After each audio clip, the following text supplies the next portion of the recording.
मेरी शादी को कुछ ही दिन गुजरे थे। मेरे पति डॉक्टर थे, उनकी नाइट ड्यूटी होती थी। मेरे ससुराल में मैं, मेरे पति और एक कम उम्र का देवर और एक ननद रहते थे। मेरा देवर हर रोज एक नई फिल्म लेकर आता था जिसे मेरी ननद और वो अकेले बैठकर देखते। एक दिन मैंने देखने की जिद की तो देवर ने कहा, ये तुम्हारे देखने वाला फिल्म नहीं है। मैं हैरान थी क्योंकि दरवाजे की कुंडी लगाकर देखते थे। मैं रात में वैसे भी बोर हो जाती थी क्योंकि मेरे पति सुबह आते थे और तब तक मैं कमरे में अकेली ही होती थी। मेरे देवर और ननद दोनों ही मुझसे बहुत कम बात किया करते थे। देवर जब भी रात को घर आता कोई ना कोई फिल्म की सीडी जरूर लाता था और फिर मेरी ननद और देवर दोनों कमरा बंद करके बैठ जाते थे। मेरे ससुराल में एक ही टीवी था जो मेरे देवर के कमरे में ही होता था। मुझे उनकी ये हरकत बहुत अजीब लगती थी। भला ऐसी कौन सी फिल्म थी जो बंद कमरे में सबसे छुपकर देखी जाती थी? मैं सोचकर रह जाती थी। मैं कभी कभी सोचती कि इसके बारे में अपने पति से बात करूं, फिर ये सोचकर खामोश हो जाती कि कहीं मेरे पति ये न समझे कि उनके भाई बहन से जलन कर रही हूँ। वैसे भी आजकल तो बेचारी भाभी बिना वजह बदनाम हो जाती है। एक दिन मेरी सुबह आँख खुली तो मेरे पति हॉस्पिटल से आए हुए थे। मैं जल्दी से उठी और मुंह हाथ धोकर किचन में चली गई। फिर जल्दी ही उनके लिए और अपने पति के लिए नाश्ता बनाया, ट्रे में रखा और अपने कमरे में ही ले आई। तब तक मेरे पति भी मुंह हाथ धोकर कपड़े बदले और बिस्तर पर बैठ गए थे। मैंने कमरे में दाखिल होते हुए कहा, आ जाइए नाश्ता कर ले। मेरे पति मुस्कुराते हुए मेरे हाथ से ट्रे लेते हुए धन्यवाद कहा तो मैं भी मुस्कुरा दी। मैंने पति से पूछा, क्या हुआ, हाथ पर चोट कैसी है? मैं हैरान हो गई। बोली, कुछ नहीं, कल किचन में खाना बनाते वक्त हाथ जल गया था और मैं बताना भूल गई। रात खाने के बर्तन धोए तो पानी की वजह से झाला बन गया। मेरे पति ने कहा, ध्यान से काम किया करो। मैंने मुस्कुराते हुए ड्रामाई अंदाज में कहा, जैसे आपकी आज्ञा। मेरे पति ने कहा, छोटी को कहा करो तुम्हारे घर के कामों में मदद किया करे। मैं कुछ सोचते हुए चुप हो गई। मैंने जब कोई जवाब नहीं दिया तो मेरे पति ने पूछा, क्या हुआ? मैं बोली, आपकी बहन तो सारा दिन अपने कमरे में रहती है और रात होते ही आपका भाई आ जाता है और फिर तो दोनों कमरा बंद करके ही बैठे रहते हैं। वो मुझसे बात तक नहीं करती तो मैं काम की कैसे कहूँ? मेरे दिल में आई बात फौरन अपने पति को बता दी। मेरे पति ने सोचते हुए जवाब दिया, चलो मैं खुद कह दूंगा।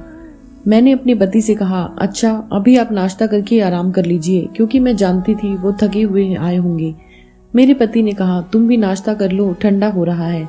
फिर हम दोनों ने एक साथ बैठकर नाश्ता किया। उसके बाद मैं कमरे की लाइट बंद कर दी और बर्तन समेटे किचन में आ गई और मैं अपने कामों में लग गई। मैं अभी हॉल का झाड़ू पोछा करके थकी हुई सांसें लेने के लिए 2 मिनट हॉल में रखे चारपाई पर ही बैठी थी कि मेरी ननद आ गई। भाभी नाश्ता बना दो, उसने तेज अंदाज में कहा। मेरी ननद के बात करने का अंदाज था जैसे सामने वाला उसका नौकर हो या फिर वो मालकिन हो। मुझे शुरू से ही उसका व्यवहार बहुत अजीब लगता था, लेकिन मैं घर का माहौल खराब ना हो इसलिए चुप रहती थी। मैं चुपचाप किचन में आ गई। मैंने नाश्ता बनाकर अपनी ननद के सामने रखा था जब तक मेरा देवर भी उठ गया था और मैंने उसको भी नाश्ता बना कर दिया और अपने कमरे में आ गई। मैं अपने देवर के सामने बहुत कम जाया करती थी क्योंकि मुझे उसकी नजरें बहुत अजीब सी लगती थी। मैं कमरे में आकर बिस्तर पर बैठ गई। मेरे हाथ में बहुत दर्द उठ रही थी। मेरी आंखों से आंसू भर गए थे। इतने में मेरे पति की आंख खुल गई। मेरे पति ने फिक्रमंदी से पूछा, क्या हुआ? मैंने अपने आंसू साफ करते हुए अपने पति को बताया। वो किचन में काम कर रही थी तो जले पर पानी लगने की वजह से दर्द होने लगा। मेरे पति ने कहा, अरे तुम रहने देती, छोटी कर देती, लाओ अपना हाथ दिखाओ। मेरे पति ने मेरा हाथ अपने हाथ में लेते हुए देखा, फिर जिद करके मुझे हॉस्पिटल ले गए। डॉक्टर ने मुझे मेरे हाथ पर पट्टी बांध दी और साथ ही कुछ दवाइयां भी दे दी। हॉस्पिटल से मैं घर आ गई और घर वैसे का वैसे ही पड़ा हुआ था। नाश्ते के बर्तन जो मैंने अपनी ननद और देवर को दिए थे वैसे ही हॉल में रखे टेबल पर पड़े हुए थे। मुझे बहुत गुस्सा आया लेकिन खामोश थी। तभी मेरे पति ने चेयर पर बैठते हुए पूछा, ये बर्तन अब तक यहीं रखे हुए हैं? मैंने कहा, हॉस्पिटल जाने से पहले आपकी बहन और भाई को नाश्ता दिया था तो वो बर्तन ऐसे ही छोड़कर चले गए। मैं अभी उठा देती हूँ और बर्तन समेटकर ट्रे में रखने लगी। तुम रहने दो, डॉक्टरों ने तुम्हें काम करने से मना किया है ना, वरना चोट नहीं भरेगा। मुझे चेयर पर बैठने का इशारा किया तो मैं उनके पास ही बैठ गई। मेरे पति ने अपनी बहन को आवाज दी। मेरे पति अपनी बहन को छोटी कहकर पुकारते थे। उनकी शायद शुरू से ही आदत थी, वरना उनकी बहन कहीं से भी छोटी नहीं लगती थी। वक्त पर शादी हो जाती तो अब तक छोटे छोटे बच्चों की माँ होती। जी भाई, मेरी ननंद मोबाइल चलाती हुई गुस्से के अंदाज में पूछने लगी। मेरे पति ने मेरी ननंद से कहा, ये बर्तन समेटकर किचन में ले जाओ और इन्हें धोकर भी रख देना। वो गुस्से से अपने भाई की तरफ देखी। मेरे पति ने कहा, इतना हैरान होने की बात नहीं है, तुमने खाया है ना तो उठाकर रख देगी तो कोई फर्क नहीं पड़ेगा। जब घर में सब लोग रहते हैं तो काम सिर्फ एक क्यों करे, और वैसे भी डॉक्टर ने तुम्हारी भाभी को पानी में हाथ डालने से मना किया है। मेरी ननंद पैर पटकती बर्तन उठाकर किचन में चली गई। मैंने अपने पति को देखा। मेरे पति बहुत अच्छे थे, वो मेरा बहुत ख्याल करते थे। मुझे कभी किसी चीज की कोई परेशानी नहीं होती थी। बस मुझे मेरी ननंद और देवर का व्यवहार बहुत अजीब लगता था। वो दोनों अपनी ही दुनिया में मग्न रहते थे, ना ही किसी से बात करने की तमीज थी। जबकि मेरी ननंद और मेरा देवर के बराबरी में मेरे पति बहुत ही अच्छे से बात करते थे। मुझे तो कभी कभी लगता था कि मेरे पति की मम्मी ने उन्हें जरूर कहीं से गोद लिया होगा, या फिर मेरे देवर और ननंद को खुद ही सोचकर अपनी ही सोच पर हंस देती थी। शाम को मेरे पति अपनी ड्यूटी पर चले गए तो मैं हॉल में आकर बैठ गई थी। मेरी ननंद किचन में थी, क्योंकि मेरे पति ने मेरी ननंद को सख्ती से मना किया था कि मुझे घर का कोई काम नहीं करने देना। अपने भाई की बात मानते हुए आज वो किचन में खाना बना रही थी। कुछ ही देर बाद दरवाजे पर दस्तक हुई। कौन है? मैंने दरवाजे के पास जाते हुए पूछा। भाभी, मैं, मेरे देवर ने कहा तो मैंने दरवाजा खोल दिया। फिर मेरा देवर घर में दाखिल हुआ तो सीधा मेरी ननंद के कमरे में चला गया। लेकिन जब मेरी ननंद को कमरे में ना पाया तो आवाजें देने लगा। फिर मेरी ननंद ने किचन से आवाज लगाई तो वो किचन में चला गया। दोनों आपस में धीरे धीरे कुछ बातें कर रहे थे। मैं हॉल में रखे सोफे पर बैठी हुई थी। मुझे उनकी आवाजें सही से सुनाई नहीं दे रही थी। फिर अचानक मेरे देवर का फोन बज गया तो वो कोई सीडी मेरी ननंद को दिया और फोन कान से लगाया और घर से बाहर निकल गया। मेरी ननंद ने खाना बनाते हुए वो सीडी वहीं किचन में रख दी। मैं किचन के बाहर रखी टंकी से पानी ले रही थी, लेकिन मेरी नजर इन दोनों पर थी। मैं किचन में आ गई। मेरी ननंद सब्जियां काट रही थी। मैं उनसे बातें करने लगी। वो मुंह बनाए कुछ बातों का जवाब देती और कुछ को इग्नोर कर देती। मैंने उसकी नजरों से बचकर वह सीडी अपने पल्लू में छुपा ली। मैं किचन खाने से बाहर निकली तो वो सीडी मेरे पल्लू से निकलकर जमीन पर गिर गई। मेरी ननंद ने फौरन मुझे देखा। मैंने अनजान बनते हुए पूछा, ये सीडी कहाँ से आई है?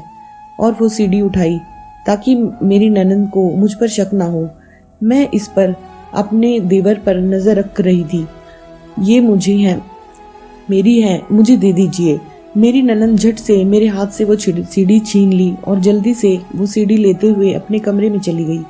सब कोई खाना खा लिया तो मेरी ननंद और देवर ने हमेशा की तरह अपने कमरे में कोई फिल्म लगा ली थी और दरवाजे को कुंडी लगा ली। मैं बोर होते हुए अपने कमरे में चक्कर काट रही थी। फिर अपने घर पर फोन मिलाकर बातें करने लगी और पता ही नहीं चला कि कब आग लग गई। अगले दिन मैं सुबह उठकर हमेशा की तरह घर के कामों में मशरूफ हो गई और फिर काम पूरा करके कमरे में आई तो मेरे पति ने कहा कि जब तक मेरा हाथ ठीक नहीं हो जाता मैं अपने मायके चली जाऊं ताकि मुझे आराम मिले और हाथ जल्दी ही ठीक हो जाए। मैं जल्दी जल्दी तैयार हुई और बैग में कुछ कपड़े रख ली और अपने पति के साथ अपने मायके चली आई। मैं सुबह उठी तो मेरे पति की कॉल आ गई। थोड़ी देर उनसे बात की। वो थके हुए थे, सो गए। मम्मी ने मुझे नाश्ते के लिए बुला लिया। मैं नाश्ते के लिए हॉल में आ गई। मम्मी टेबल पर नाश्ता लगा रही थी। फिर हम सबने एक साथ नाश्ता किया। मैं धीरे से बर्तन समेटने लगी। मम्मी ने मुझसे कहा, अरे बेटा बैठे रहो, ये काम तो मैं कर लूंगी। मैंने कहा, वहाँ भी तो करती हूँ ना, यहाँ भी कर लूंगी। मम्मी ने मुस्कुराते हुए कहा, नहीं कोई जरूरत नहीं है, आराम के लिए आई हो तो आराम करना, वरना दामाद जी कहेंगे कि मेरी सास ने मेरी पत्नी को आराम भी नहीं करने दिया। और मेरे हाथ से बर्तन लेकर किचन में चली गई। मैं अभी वहीं ऐसे ही बैठी हुई थी कि अचानक दरवाजे पर दस्तक हुई। मैंने पूछा तो मालूम हुआ कि मेरी दोस्त थी जो हमारे ही गांव में रहती थी। उसे मेरे आने की खबर मिल गई थी। वो मुझसे मिलने आ गई। मेरी दोस्त ने मुझे गले से मिलते हुए पूछा, कैसी हो? बिल्कुल ठीक हूँ, तुम सुनाओ? मैंने मुस्कुराते हुए कहा। उसने कहा, मैं भी ठीक हूँ। मैंने उसे हॉल में रखे सोफे पर बैठने को कहा तो वो बैठ गई। फिर मैं भी उसके साथ बैठ गई। मेरी दोस्त ने मुंह बनाते हुए कहा, तुम तो भूल गई हो। मैंने कहा, बस यार, शादी के बाद इंसान घर की जिम्मेदारियों में बंध जाता है। वो हंसते हुए बोली, दूल्हे भैया ने रुकने के लिए कैसे भेज दिया? किचन से निकलते हुए मम्मी बोली, वो इसका हाथ जल गया था ना, इसीलिए आराम करने के लिए आई है, वरना अब भी उसे अपनी मम्मी की कहाँ याद आती है। मैंने मम्मी को गले लगाते हुए कहा, मेरी प्यारी मम्मी, अब बस करें। मम्मी ने हंसकर कहा, तुम दोनों बैठकर बातें करो, और खुद दोबारा किचन में चली गई। फिर मैं और मेरी दोस्त, हम दोनों पुरानी बातों में गुल हो गई। मैंने दोस्त से कहा, तुम्हें याद है एक रिंकू मौसी हमारे गांव में रहती थी, उन्होंने अपनी पति के मरने के बाद मास्टर चाचा से शादी कर ली थी। मैंने कहा, हाँ मुझे याद है, लेकिन क्यों, क्या हुआ?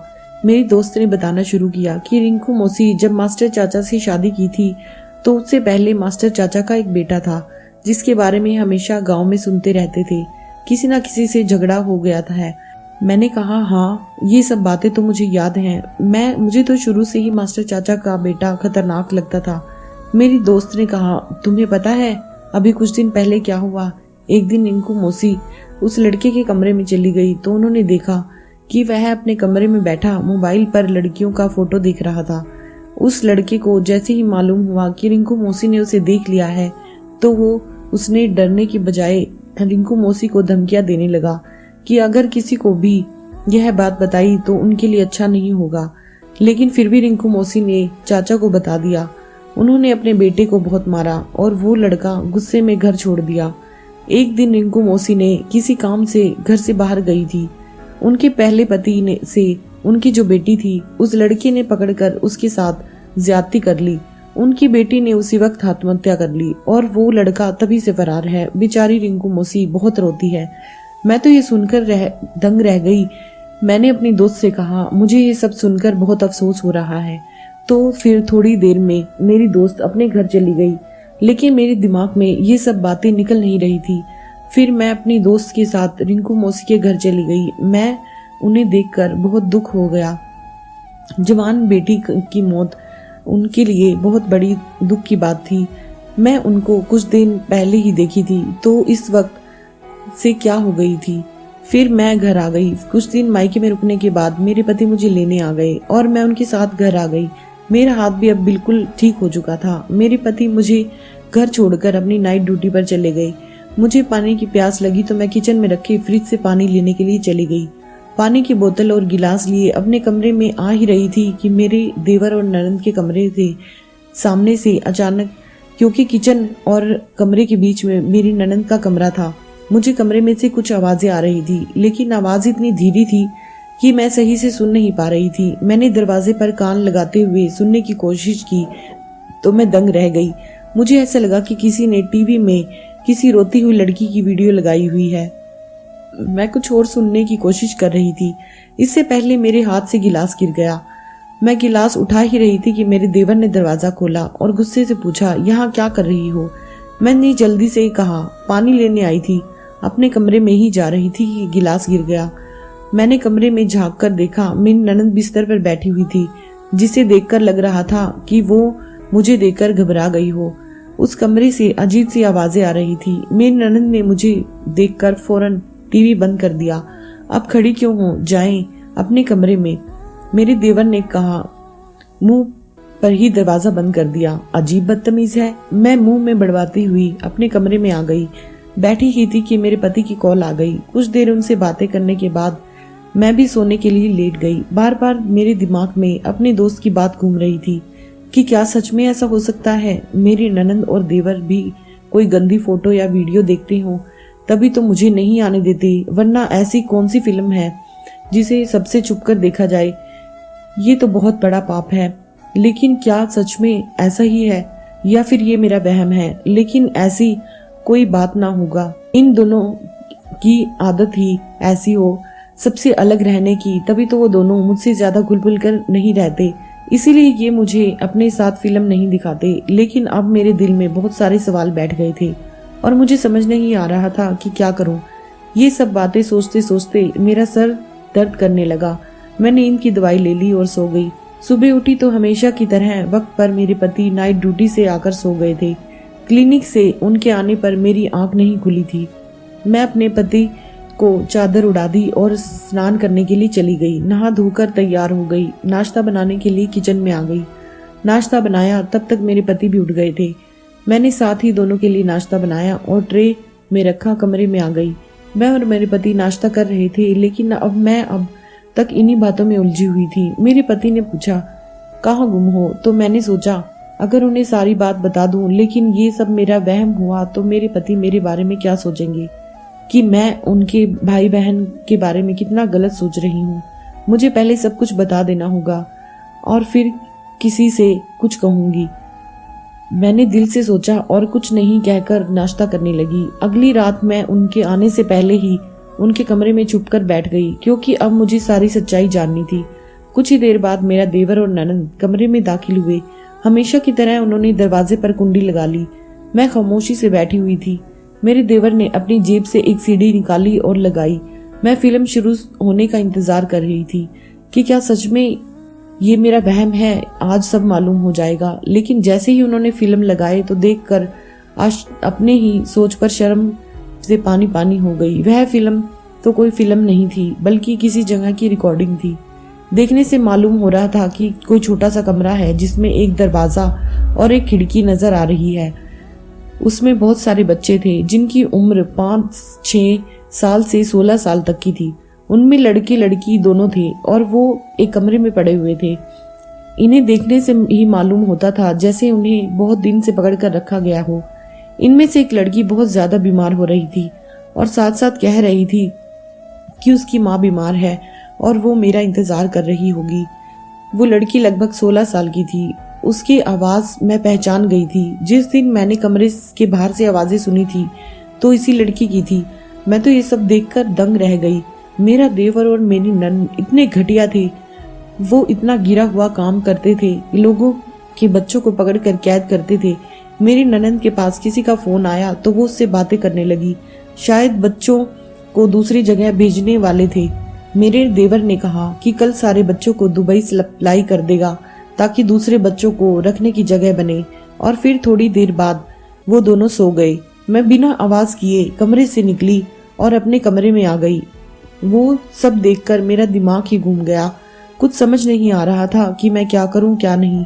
मुझे उन सब बच्चों को बचाना था। मैं सारी रात कमरे में टहलकर जागती रही। जब सुबह हुई कुछ देर बाद ही मेरे पति घर आ गए। मैंने अपने पति से पूछा, क्या हुआ, इतने परेशान क्यों हो? तो मैंने डरते डरते सारी बात उन्हें बता दी।